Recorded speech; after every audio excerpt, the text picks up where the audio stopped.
ಕೂಡಿರಾಕು ಆಗೋದಿಲ್ಲ, ಬಿಟ್ಟಿರಾಕು ಆಗೋದಿಲ್ಲ. ಈ ನಡುವಿನ ಗ್ಯಾಪ್ ಐತಲ್ಲ, ಇದಕ್ಕೆ ಸಂಸಾರ ಅಂತ ಕರೀತಾರೆ.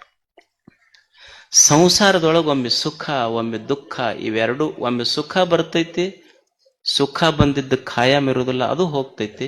ಒಮ್ಮೆ ದುಃಖ ಬರ್ತೈತಿ, ದುಃಖ ಬಂದಿದ್ದು ಖಾಯಂ ಇರೋದಿಲ್ಲ, ಅದು ಹೋಗ್ತೈತಿ. ನಮ್ಮ ತಲೆಯಾಗ ಇಷ್ಟ ಗೊತ್ತಿರಬೇಕು, ಸುಖ ಖಾಯಂ ಬೇಕಂದ್ರೆ ಸಿಗುವುದಿಲ್ಲ. ಒಮ್ಮೆ ಬಂದೈತಿ ಅಂದ ಮೇಲೆ ಹೋಗ್ತೈತಿ, ಮತ್ತೆ ದುಃಖ ಬರ್ತೈತಿ. ದುಃಖದ ಅನುಭವ ಆಗೈತಿ ಅಂದ್ರೆ ದುಃಖವೂ ಖಾಯಂ ಇರೋದಿಲ್ಲ, ಮತ್ತೆ ಹೋಗ್ತೈತಿ. ಸುಖದ ಗಳಿಗೆ ಬರ್ತೈತಿ ಅನ್ನುವ ಭರವಸೆಯೊಂದಿಗೆ ಬದುಕು ಕಟ್ಟಬೇಕ ಮನುಷ್ಯ. ಸುಖ ದುಃಖಗಳು ಬರ್ತಾವ, ಹೋಗ್ತಾವ. ನಾನು ಮಾತ್ರ ಸಾಕ್ಷಿಕನಾಗಿ ಬದುಕುವುದಷ್ಟೇ. ದೇವರ ಗುಡಿಗೆ ಹೋಗ್ತೀವಲ್ಲ, ಹೋಗಿ ಅವನಿಗೆ ಏನು ಕೇಳೋದು ಅಂದ್ರೆ ನಮ್ಮ ಕಂಪ್ಲೇಂಟ್ ಎಷ್ಟು ಕಷ್ಟ ಕೊಟ್ಟಿಪ್ಪ ಅಂತ ಕಂಪ್ಲೇಂಟ್ ಹೇಳೋದಲ್ಲ. ನಮಗೆ ಬದುಕಾಕೊಂದು ಜೀವನ ಕೊಟ್ಟಿ ಅಂತ ಭಗವಂತನ ಗುಡಿಗೆ ಹೋಗಿ ಕಂಪ್ಲೇಂಟ್ ಹೇಳುವಂಥವ್ರಾಗಬಾರ್ದು. ಇದೊಂದು ಜೀವನ ಕೊಟ್ಟನಲ್ಲ, ಕೊಟ್ಟಿದ್ದಕ್ಕೆ ಧನ್ಯವಾದ ಹೇಳಾಕ ಗುಡಿಗೆ ಹೋಗ್ಬೇಕಷ್ಟೆ.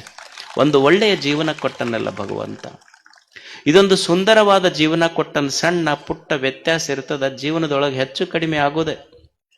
ಏನಾರ ಆಯ್ತಂತ ತಿಳ್ಕೊಂಡು ಏನಾರ ಮಾಡ್ಕೊಳ್ಳೋದಲ್ಲ. ಈಗ ನಡಿತಿರ್ತೀವಿ, ಕಾಲಿಗೆ ಮುಳ್ಳು ನಡತೈತಿ. ಕಾಲಿಗೆ ಮುಳ್ಳು ನಟ್ರೆ ಮುಳ್ಳು ತಕ್ಕೋಬೇಕು ಹೊರತು ಕಾಲ ತಕ್ಕೊಳ್ಳೋ ಪ್ರಯತ್ನ ಮಾಡಬಾರ್ದು. ಹಂಗೆ ಸಣ್ಣ ಪುಟ್ಟ ವ್ಯತ್ಯಾಸ ಆದಾಗ ಅದಷ್ಟು ತೆಗಿಬೇಕೆ ಹೊರತು ಜೀವನ ತಕ್ಕೊಳ್ಳೋ ಪ್ರಯತ್ನ ಮಾಡಬಾರ್ದು. ಮನುಷ್ಯ ಇದನ್ನು ಕಲಿಯುವುದಷ್ಟೆ. ಗುಡಿಗೆ ಜೀವನದ ಬಗ್ಗೆ we should respect this life. ದೇವರಿದೊಂದು ಅದ್ಭುತವಾದಂಥ ಜೀವನ ಕೊಟ್ಟಾನ. 100 ವಸಂತಗಳ ಕಾಲ ಈ ಭೂಮಿ ಮೇಲೆ ಬದುಕಲಿಕ್ಕೆ ನಮಗೆ ಕಳಿಸಿಕೊಟ್ಟನಲ್ಲ, ಇಲ್ಲಿ ಬದುಕಬೇಕಾಗ್ತದೆ ಮನುಷ್ಯ. No complaints in life, complete this life. No complaints in life. ನಮಗೇನು ದೇವರು ಕೊಟ್ಟಾನಲ್ಲ, ಇದನ್ನು ಕಂಪ್ಲೀಟ್ ಮಾಡಬೇಕಾಗ್ತದೆ. ಒಬ್ಬ ಮಹಾರಾಜ ಇದ್ದ. ಆ ಮಹಾರಾಜನಿಗೆ ಒಬ್ಬ ಸ್ನೇಹಿತ ಇದ್ದ. ಮಹಾರಾಜ ಸ್ನೇಹಿತನಿಗೆ ಬಹಳ ಪ್ರೀತಿ ಮಾಡುತ್ತಿದ್ದ. ಮಹಾರಾಜ ಅವ ಸೇವಕನ ಮೇಲೆ ಅವನಿಗೆ, ಮಹಾರಾಜನಿಗೆ ಅಷ್ಟು ಪ್ರೀತಿ. ಎಷ್ಟು ಪ್ರೀತಿ ಅಂದ್ರೆ ಅವ ಮಹಾರಾಜನಾದರೂ ಸೇವಕನ ಬಿಟ್ಟು ಉಣ್ತಿರ್ಲಿಲ್ಲ.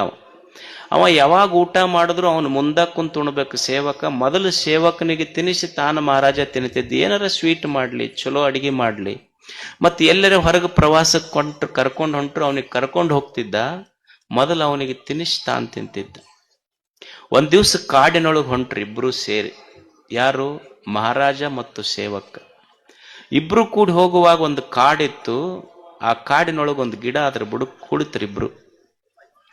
ಕುಳಿತಾಗ ಮಹಾರಾಜ ಒಂದು ಹಣ್ಣು ಹರಿದು ಒಂದು 4-5 ಪೀಸ್ ಮಾಡಿ, ಮೊದಲು ತುತ್ತು ಅವನಿಗೆ ಗೊತ್ತಿತ್ತಲ್ಲ, ಅವನಿಗೆ ಸೇವಕನಿಗೆ ಕೊಡೋದು, ಅವನಿಗೆ ಪ್ರೀತಿ